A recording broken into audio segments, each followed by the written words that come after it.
साल 2024 में सावन का महीना 22 जुलाई 2024 सोमवार से शुरू हो गया है और इसका समापन 19 अगस्त 2024 सोमवार को होगा।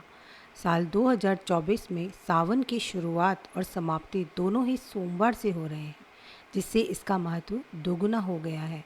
इस बार सावन 2024 में 5 सोमवार और 4 मंगला गौरी व्रत आएंगे।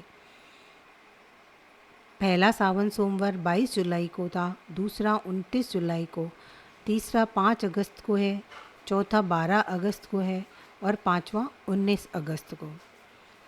शास्त्रों में वर्णन है कि जब चातुर्मास में भगवान विष्णु योग निद्रा में चले जाते हैं, तब महादेव ही सृष्टि का पालन करते हैं। शिव पुराण के अनुसार सावन चातुर्मास का पहला महीना होता है, जिसके अधिपति शंकर जी हैं। इस दौरान भोलेनाथ पृथ्वी पर वास कर अपने भक्तों के दुख कष्ट दूर करते हैं। पूरे महीने शिव आराधना की जाती है, जिसमें रुद्राभिषेक के बाद बिलपत्र और भस्म चढ़ाने समेत कई परंपराएं शामिल हैं। लेकिन ऐसा क्यों है? क्यों शिव जी को सावन का महीना पसंद है? इस महीने का नाम सावन कैसे पड़ा? आइए इस वीडियो में हम यही जानने का प्रयास करते हैं। सावन दक्षिणायन में आता है, जिसके देवता शिव हैं, इसलिए इन दिनों उन्हीं की आराधना शुभ फलदायक होती है। सावन के दौरान बारिश का मौसम होता है। पुराणों के मुताबिक शिवजी को चढ़ाने वाले फूल पत्ते बारिश में ही आते हैं, इसीलिए सावन में शिव पूजा की परंपरा बनी है। स्कंद पुराण में भगवान शिव ने सनत कुमार को सावन महीने के बारे में बताया कि मुझे श्रावण बहुत प्रिय है। इस महीने की हर तिथि व्रत और हर दिन पर्व होता है, इसलिए इस महीने नियम संयम से रहते हुए पूजा करने से शक्ति और पुण्य बढ़ते हैं। इस महीने का नाम श्रावण क्यों? स्कंद और शिव पुराण के अनुसार इसकी 2 वजह बताते हैं। पहली, इस महीने पूर्णिमा तिथि पर श्रवण नक्षत्र होता है। इस नक्षत्र के कारण ही इस महीने का ये नाम पड़ा। दूसरी वजह, भगवान शिव ने सनत कुमार को बताया कि इसका महत्व सुनने के योग्य है, जिससे सिद्धि मिलती है, इसीलिए इसे श्रावण कहते हैं। इसमें निर्मलता का गुण होने से यह आकाश के समान है, इसलिए इसे नभा भी कहा जाता है। सावन का महत्व बताते हुए महाभारत के अनुशासन पर्व में अंगिरा ऋषि ने कहा है कि जो इंसान मन और इंद्रियों को काबू में रखकर एक वक्त खाना खाते हुए श्रावण मास बिताता है, उसे कई तीर्थों में स्नान करने जितना पुण्य मिलता है। जब सनत कुमार ने शिवजी से सावन के प्रिय होने का कारण पूछा, तो उन्होंने कहा, पार्वती ने हर जन्म में महादेव को पति के रूप में पाने का प्रण किया था। जब देवी सती ने पिता दक्ष के घर यज्ञ की अग्नि में अपने प्राण त्याग दिए, तो उनका दूसरा जन्म हिमाचल और रानी मैना के घर पार्वती के रूप में हुआ। युवावस्था से ही पार्वती ने श्रावण माह में निराहार रहकर कठोर व्रत किए और मुझे प्रसन्न कर विवाह किया, इसीलिए यह महीना मुझे अत्यंत प्रिय है और विशेष भी है। शिव पुराण की कथा के अनुसार सावन के महीने में ही समुद्र मंथन हुआ था। इस मंथन से सबसे पहले हलाहल विष निकला। उस विष के कारण चारों तरफ हाहाकार मच गया।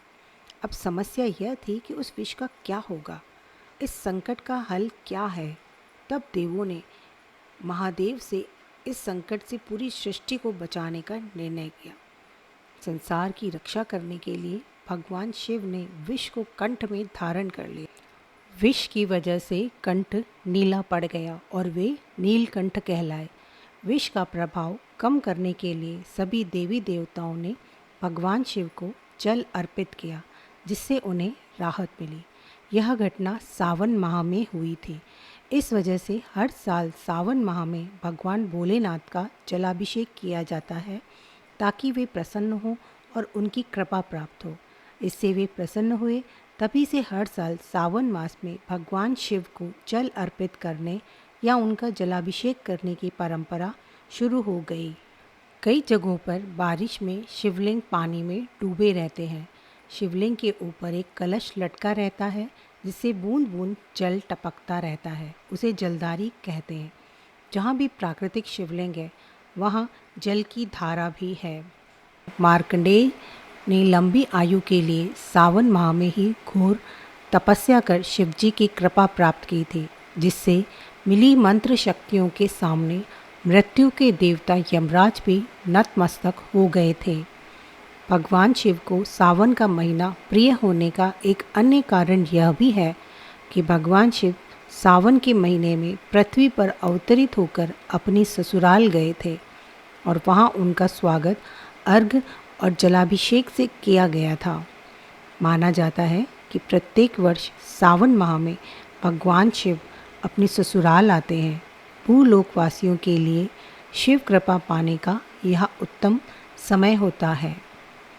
यही उपरोक्त सभी कारण हैं कि बारिश का मौसम और उसमें भी श्रावण माह उन्हें अति प्रिय है, जब सब और हरियाली और शीतलता व्याप्त हो जाती है।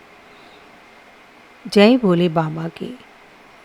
अगर आपको ये वीडियो अच्छा लगा, ये जानकारी अच्छी लगी, तो मेरे इस वीडियो को लाइक और शेयर करें।